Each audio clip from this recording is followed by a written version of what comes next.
अस्सलामुअलैकुम वरहमतुल्लाहि वबरकातुहू। इत्तेहाद न्यूज़ में आप सभी का खैर मकदम है। यूपी बहराइच में सैयद सालार मसूद गाजी के तारीखी इजलास पर अब पाबंदी लगा दी गई है। जी हाँ, ये भी मामला यूपी यानी उत्तर प्रदेश रियासत से है। सैयद सालार मसूद गाजी रहमतुल्लाह अलैह एक बुजुर्ग हैं और अल्लाह के वली के तौर पर इन्हें जाना जाता है, इन्हें याद किया जाता है। भारत के बड़े सूफी संतों में इनका शुमार है। वैसे यूपी का संभल किसी न किसी तरीके से सुर्खियों में हमेशा रहता है। अब सैयद सालार मसूद गाजी के 3 दिन के इजलास पर पाबंदी लगाने से फिर से सुर्खियां बटोर रहा है। वैसे बड़े सूफी संत के तौर पर हिंदू मुस्लिम इनके आस्थाने पर बड़ी अकीदत से जाते थे, पर अब इन्हें भी आक्रांता, बाहरी और लुटेरे के तौर पर पेश किया जा रहा है। सैयद सालार मसूद गाजी रहमतुल्लाह अलैह को मशहूर गजनवी हुकूमत के बादशाह महमूद गजनवी के भांजे के तौर पर जाना जाता है।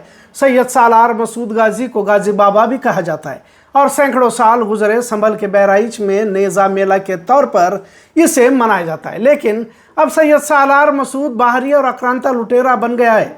कल तो हिंदू मुस्लिम इत्तेहाद की मिसाल के तौर पर गाजी बाबा का मकबरा हुआ करता था, पर अब उसे देश विरोधी कहा जाने लगा है। जबकि बड़ी तादाद में हिंदू भी सूफी संत के तौर पर इन्हें मानते हैं, पर हिंदुत्व तंजीमों की बढ़ती मुखालिफत और मुस्लिम बादशाह और वलियों के आस्थाने को निशाना बनाते हुए अब इसे जुर्म करार दिया जा रहा है। 11वीं सदी के सैयद मसूद गाजी के दीन की खातिर और मुसलमानों में दीनी बेदारी को लेकर खिदमात को आज भी अंजाम दिया हुआ याद किया जाता है।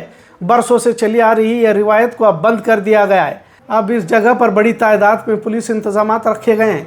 जिस जगह पर नेज़ा मेला के लिए परचम लहराने की रस्म अंजाम दी जाती थी, अब वहां हुकूमत ने सीमेंट डालकर उस जगह को ही बंद कर दिया है। खैर, इस खबर को आप तक पहुंचाने की वजह यही है कि अब आस्थाने भी निशाने पर हैं।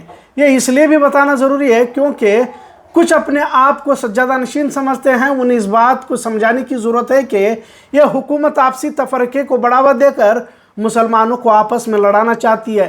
एक शेर इस वक्त याद आता है, आज मैं जद पे हूँ तुम खुशगुमान न होना, चराग सबके बुझेंगे हवा किसी की न होगी। मतलब ये न समझे कि हम फ़िरका परस्तों से या भाजपा हिंदुत्व तंजीमों से समझौता कर लेंगे तो हम बच जाएंगे। आप अपने ईमान से फिर भी गए तो ये छोड़ने वाले नहीं है। लिहाजा मुसलमानों में दरार पैदा करने की कोशिश की जा रही है। सभी जानते हैं कि हज़रत ख्वाजा गरीब नवाज की दरगाह तक के नीचे शिव का मंदिर होने की बात कही जा रही है। ये वीडियो देखिए, ये वीडियो 2024 का है, जिसमें अजमेर दरगाह के सैयद नसीरुद्दीन चिश्ती भाजपा लीडर, जो हमेशा मुसलमानों के खिलाफ बयानबाजी करते हैं, किरण रिजिजू को जा मिले और उनकी गुलपोशी फरमाई। साथ में दिगर दरगाहों की भी सज्जादा नशीन होने की बात अपने ट्विटर अकाउंट पर किरण रिजिजू ने कही है। अब पिछले कई महीनों में दरगाहों पर बुलडोजर चलाने की कई वारदातें पेश आई। गुजरात में 13 मज़ारों पर एक साथ बुलडोजर चलाया गया। हरियाणा, हिमाचल प्रदेश में तो मज़ार जिहाद कहते हुए हुकूमत की निगरानी में हथौड़े चलाए जा रहे हैं। और अब औरंगजेब आलमगीर की कब्र को भी तोड़ने फोड़ने की बात कही जा रही है। कुछ लोग तो सत्ता को या हुकूमत को तोड़ना ये आसान नहीं है, बहुत मुश्किल है कहते हुए देखा जा रहा है।